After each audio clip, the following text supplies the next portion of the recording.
Good morning class 7। आज अपन पढ़ेंगे science. इसमें जो चैप्टर 4 था heat and flow of heat, तो इसके जो शॉर्ट आंसर टाइप क्वेश्चंस कर चुके हैं, आज अपन इसके लॉन्ग आंसर टाइप क्वेश्चंस करेंगे। सबसे पहला क्वेश्चन है state similarities and differences between the laboratory thermometer and the clinical thermometer. तो लेबोरेटरी थर्मोमीटर और क्लिनिकल थर्मोमीटर के बीच में क्या डिफरेंस है?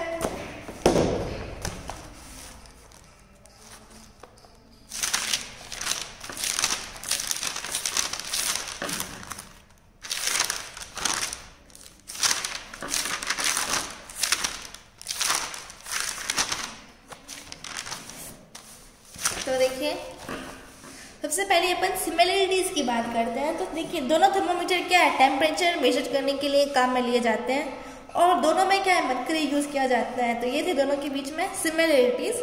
अब अपन देखते हैं डिफरेंसेस क्या है। Clinical thermometer is used to measure human body temperature, various laboratory thermometer is used to measure temperature of other bodies. तो देखिए, क्लिनिकल थर्मोमीटर जो अपन ह्यूमन बॉडी टेम्परेचर मेजर करने के लिए काम में लिया जाता है, जबकि लेबोरेटरी थर्मोमीटर है वो दूसरे ऑब्जेक्ट का टेम्परेचर मेजर करने के लिए काम में लिया जाता है। तो ये थे डिफरेंसेस बिटवीन लेबोरेटरी थर्मोमीटर और क्लिनिकल थर्मोमीटर। अब अपना सेकेंड क्वेश्चन है explain how land breeze and sea breeze are form. फिर सेकेंड जो है लैंड ब्रीज, पहले अपन लैंड ब्रीज देखते हैं। Land breeze blows during the night from land to sea and the land becomes cooler faster than the sea. The air above the sea become less dense, it is warmer and rises the cool air from the land moves in it to take its place। देखिए, land breeze कब होगी? Night के time होगी। ये देखिए क्या जाएगी, जो हवा होती है वो लैंड से सी तक जाती है, क्योंकि देखिए रात में क्या होता है, अपन कहते हैं कि मिट्टी ठंडी भी जल्दी होती है और गर्म भी जल्दी होती है। तो देखिए रात के टाइम क्या होता है, ठंडी कूल ब्रिजेस बहती है। तो देखिए जो लैंड है जल्दी ठंडा हो जाता है सी के कंपैरिजन में। तो देखिए ठंडी हवाएं हैं जो सी से लैंड से सी तक जाती है। फिर देखिए जो पानी जो क्या होता है जल्दी ठंडा नहीं होता है, तो अभी भी गर्म होता है। तो देखिए वो जो गर्म हवा क्या होती है, हल्की हो जाती है और हल्की होने के बाद ऊपर चली जाती है। तो देखिए अब वो जो जगह खाली हुई है वो जगह कौन भरेगा? अब जो लैंड से ठंडी हवा आ रही है वही उसकी जगह भर देगा। इसीलिए क्या होती है, हवा कहाँ से जाती है, लैंड से सी तक गई, इसीलिए इसको लैंड ब्रिज कहा जाता है। अब अपन सी ब्रिज देखेंगे। सी bridge blows during the day and the land heats up faster than the sea. The air on land becomes less dense, that is warmer, and rises to the cooler air over the sea, which is denser, cooler, flows in to take the place of warm air, causing a sea breeze। इसमें क्या होगी, देखिए जो land क्या होता है जल्दी ज़्यादा हीट हो जाता है सी की कंपैरिजन में। तो जो द एयर और लैंड बिकम, देखिए जब लैंड गर्म है तो क्या हो जाएगा, उसकी हवा गर्म होगी और हल्की होके ऊपर चली जाएगी। तो देखिए उसकी जगह खाली हो गई, उसकी जगह कौन भरेगा? सी में से कुछ ब्रिजेस आएगी और वो उसकी जगह ले लेगा। तो यहाँ पे क्या होगी, ब्रिज सी से लैंड तक गई, इसलिए इसको सी ब्रिज कहा जाता है।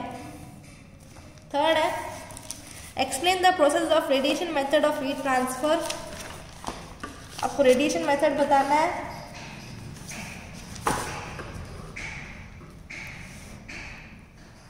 यहाँ से लिखोगे heat is transferred through another process called radiation. Radiation एक प्रोसेस होता है जिसमें हीट ट्रांसफर होती है, इसमें कोई मीडियम रिक्वायर नहीं होता है। The heat energy which is transferred from a hot body to cold body without needing any medium to travel and without being absorbed by space between the hot and cold bodies is called thermal radiation। और radiation is radiant heat, the energy so radiated is called radiant heat. तो अभी आपको बताया था, देखिए heat का transfer होना hot body से कोल्ड बॉडी तक बिना किसी मीडियम को ही रेडिएशन कहा जाता है। देखिए इसको रेडिएशन कहा जाता है या फिर थर्मल रेडिएशन, और रेडिएंट हीट भी कहा जाता है। अब जो एनर्जी रेडिएट हुई है उससे रेडिएंट एनर्जी कहा जाता है। Radiation is a kind of electromagnetic energy similar to, ये इलेक्ट्रोमैग्नेटिक एनर्जी मतलब ये इलेक्ट्रिक फील्ड में भी इन्फ्लुएंस होगी और मैग्नेटिक फील्ड में भी ये इन्फ्लुएंस होगी, जो कि क्या लाइट एनर्जी के बिल्कुल सेम है। It travels with speed of light. देखिए लाइट की स्पीड होती है 3 × 10⁸ मीटर पर सेकेंड, तो ये भी इसी स्पीड से चलती है। When it is absorb by some solid object, जब इसे किसी सॉलिड ऑब्जेक्ट ने एब्जॉर्ब कर दिया तो देखिए उस ऑब्जेक्ट क्या हो जाएगा, वो जो ऑब्जेक्ट है गर्म हो जाएगा। The temperature of the solid object rise, वो भी गर्म हो जाएगा। Radiation is the fastest mode of heat transfer of hot to cold body. Radiation जो सबसे फास्टेस्ट मोड होता है एनर्जी को ट्रांसफर करने के लिए। फोर्थ है what are temperature scales. Temperature scales क्या होती है, तो इसका आंसर आप लिखोगे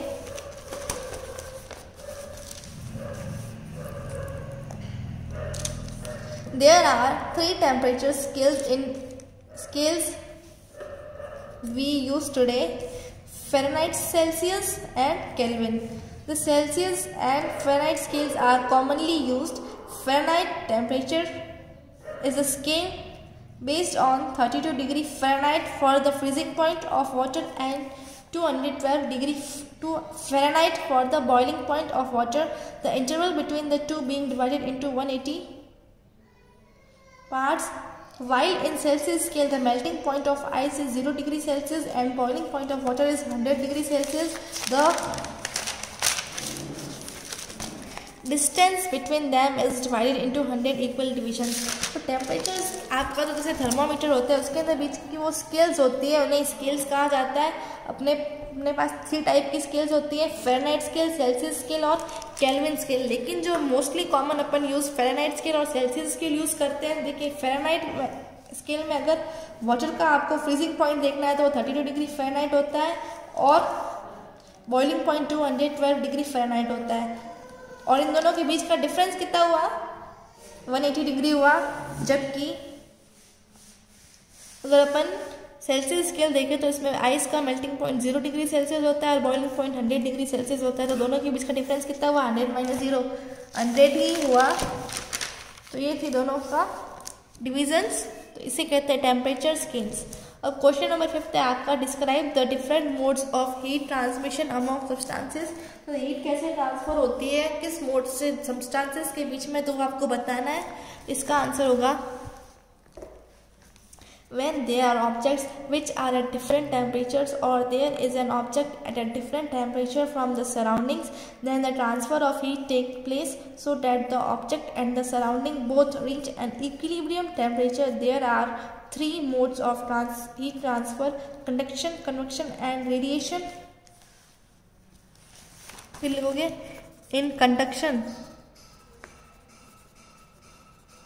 In conduction, the heat is transferred from one molecule to the next. फिर आप लिखोगे conduction and it, यहाँ तक next के लिखने के बाद and it takes place only in solids, यहाँ तक लिखना है। फिर आप लिखोगे and in convection the heat is transferred due to the movement of molecules of liquid or gas. फिर आप यहाँ से लिखोगे while in radiation heat is transferred from hot object to cold object without heating the medium. These are the modes of heat transmission among substances. तो ये था, देखिए इसमें क्या होता है, हीट ट्रांसफर कब होती है, when there are objects which are at different temperatures। जब देखिए कुछ ऑब्जेक्ट होंगे तो दोनों का टेम्परेचर क्या होगा, एक आपने से 2 ऑब्जेक्ट ले ली, एक ठंडा था एक गर्म था, तो दोनों का टेम्परेचर कितना है, अलग अलग है। तो देखिए वो टेम्परेचर कहाँ जाएगा, वो गर्म वाला जो है ठंडे के पास जाएगा, अपनी हीट जो है कोल्ड ऑब्जेक्ट को देगा, वो hot object. Then the transfer of heat takes place. तो क्या होगा, हीट का ट्रांसफर होगा so that the object and the surrounding both reach an equilibrium. जब तक दोनों जो बॉडीज क्या हो जाती है, इक्विलिब्रियम में नहीं आ जाती हैं, दोनों एक जैसे, दोनों का टेम्परेचर एक जैसा नहीं हो जाता है, तब तक वो हीट ट्रांसफर चलती रहेगी। तो देखिए there are 3 mode of heat transfer: conduction, convection and radiation. तो सबसे पहले आपको ये लिखना है, उसके बाद आपको ये लिखना है। फिर अपन देखते हैं कंडक्शन में क्या होता है। देखिए कंडक्शन में जो होता है हीट जो ट्रांसफर होती है एक मॉलिक्यूल से दूसरे मॉलिक्यूल में होती है, ये सिर्फ और सिर्फ सॉलिड में ही होती है। जबकि कन्वेक्शन में क्या होता है, जो मॉलिक्यूल्स खुद ट्रांसफर हो जाते हैं, ये जो लिक्विड और गैसेस में ही होती हैं। फिर रेडिएशन क्या होती है? रेडिएशन में हीट ट्रांसफर होगी हॉट ऑब्जेक्ट से कोल्ड ऑब्जेक्ट में, इसमें कोई मीडियम की जरूरत नहीं पड़ती। तो फिर लिखोगे लास्ट में these are the modes of heat transmission among substances. ये 3 तरीके थे जिससे कि क्या ऑब्जेक्ट में हीट ट्रांसफर होती है। पहले आपको ये लिखना था, फिर आप ये वाला लिखोगे पैराग्राफ। तो आपका जो चैप्टर 4 है कंप्लीट होता है। नेक्स्ट चैप्टर अपन अगले लेक्चर में स्टार्ट करेंगे।